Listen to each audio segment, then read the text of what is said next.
Słuchajcie, pojemność 300 to taka pojemność właściwie nie wiadomo do czego. Czy to jest maszyna dla początkujących użytkowników, czy ktoś z jakimś doświadczeniem będzie w ogóle wybierał taką maszynę. To też jest dość specyficzny temat, jeżeli prawo jazdy robi się na 700, więc robiąc kurs, pojmując te podstawy motoryzacji, cofamy się troszeczkę z wyborem pojemności. Ale dzięki temu możemy pierwsze kilometry, pierwszy rok, 2, 3 spędzać bardzo przyjemnie, bardzo pewnie i bardzo, bardzo bezpiecznie. Dlatego Yamaha przede wszystkim nie skreśla tej pojemności i przedstawia Wam najnowszą generację swojej małej 300. Przed Wami Yamaha MT-03. Oglądajcie.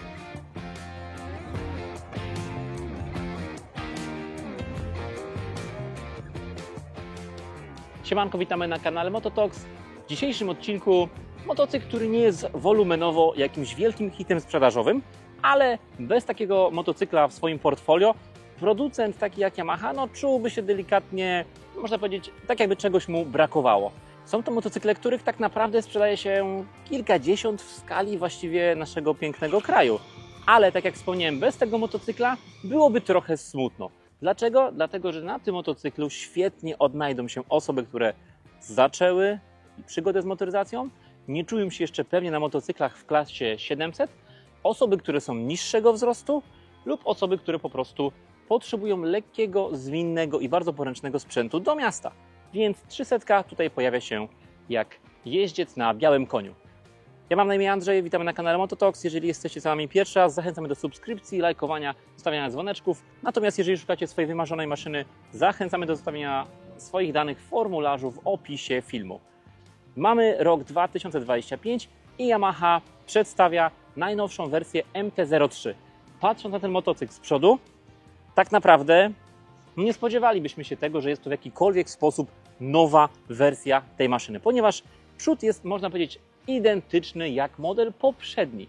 Więc co jest tutaj w tej maszynie nowego? Yamaha podeszła tutaj troszeczkę od drugiej strony, czyli od strony tyłu i zmodernizowali tył tego motocykla.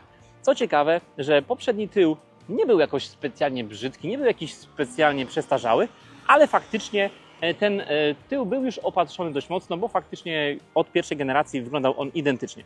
Więc uwaga, Yamaha wprowadza ten styl, czyli rozbudowany, szerszy zadupek, wprowadza nową tylną lampę, nową starą tylną lampę. Dlaczego nową starą tylną lampę? Ponieważ jak zwrócicie sobie dobrze uwagę, to ta lampa występowała już w niejednym motocyklu Yamahy, a dokładnie w modelu MT-07. Więc swoją taką trójkątną lampę, czy lampę w kształcie litery V zastępują lampą od MT-7 z generacji 2020 rok i w jakiś sposób wkomponują to w tył motocykla.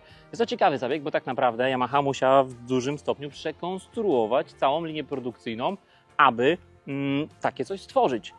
Musieli przekonstruować tę owiewkę, tutaj pewnie rama pomocnicza, pewnie rama pomocnicza została taka sama, ale te wszystkie elementy musiały być stworzone na nowo. Dlatego szacun dla Yamahy, że podjęli się w ogóle takiej próby. A co dalej, jeżeli chodzi o zmiany, jeżeli chodzi o silnik? Oczywiście z uwagi na aktualne przepisy normy emisji spalin mamy tutaj Euro 5+, czyli układ wydechowy z 2 sondami lambda. Oczywiście jest też taki jakby filterek, który ma w jakiś sposób filtrować opary powietrza, które znajdują się w zbiorniku paliwa, a więc to są to wszystkie ekologiczne wstawki, które niestety są przez producentów narzucone i w jakiś tam sposób wymuszone. Yamaha jakby wprowadzając te pewne zmiany też robi pewne rzeczy, aby użytkownikom nie tylko utrudnić, czyli wprowadzając pewne rzeczy wymagane przez normy emisji, ale na przykład wprowadzili sobie taki fajną rzecz jak gniazdo USB. W tym miejscu zamontowali USB, więc możemy się w łatwy sposób podłączyć telefon do ładowania i oto w tym miejscu takie gniazdo USB występuje. Oczywiście też została tutaj wprowadzona pewna dodatkowa elektronika, czyli mamy teraz możliwość komunikacji z telefonem komórkowym. Oczywiście bardzo, bardzo prosta, bardzo, bardzo podstawowa, czyli komunikując się przez aplikację Yamaha MyRide, możemy na wyświetlaczu, na tym czarno-białym wyświetlaczu motocykla widzieć połączenia przychodzące. Niestety nie widzimy, kto dzwonił, tylko widzimy słuchawkę, ikonę słuchawki z informacją, że ktoś próbuje. lub mamy nieodebrane połączenie w naszym telefonie, czy kopertę informującą o tym, że otrzymaliśmy wiadomość, to oczywiście musimy się zatrzymać i taką wiadomość sobie na telefonie już odczytać. Czy to będzie używane przez użytkowników MT3? Ciężko powiedzieć, nie jest to na tyle duża modernizacja, aby było to jakoś specjalnie cenione, ale jest to po prostu jakiś tam dodatkowy element. Trzeba zainstalować aplikację, połączyć się z motocyklem, a tak naprawdę nie zyskujemy zbyt dużo. No, zyskujemy jedynie to, że w aplikacji możemy odczytywać pewne parametry motocykla, czy informacje o stanie naładowania akumulatora, informacje o interwałach serwisowych, czy informacje o kącie złożenia w zakręcie. Natomiast są to już informacje odczytane z GPS-u telefonu, a nie z motocykla, więc tak naprawdę jest to bardzo, bardzo uproszczona komunikacja. Jeżeli chodzi o modernizację, to właściwie tyle. Więc szybko podsumujemy jeszcze, co to właściwie za motocykl. Napędza go silnik dwucylindrowy rzędowy pojemności 321 cm3. Oczywiście 6-stopniowa skrzynia biegów z mokrą miską olejową, sprzęgło antyhoppingowe, sprzęgło oczywiście mokre, cierne. Tutaj mamy 42 konie mechaniczne, mamy 29 N momentu obrotowego. Jeżeli chodzi o to, co jest fajne akurat w tym silniku, to bardzo duża trwałość. Wszyscy użytkownicy potwierdzą, że nawet przy przebiegach 50, 60, 70 tysięcy kilometrów nie ma z tym silnikiem żadnych problemów. Silnik, który ma kłute tłoki, więc są to tłoki bardzo lekkie, bardzo trwałe, bardzo wytrzymałe. Dzięki temu ta doza parametrów sportowych w tym motocyklu też gdzieś tam się odnajdzie. Jeżeli chodzi o wagę, to jest 167 kg. Mamy tutaj 14 litrów paliwa, spalania na poziomie 3,5 litra. Wszystko zależy oczywiście, jaką dynamikę tutaj przedstawiamy. Oczywiście to już jest trzecia generacja MT3.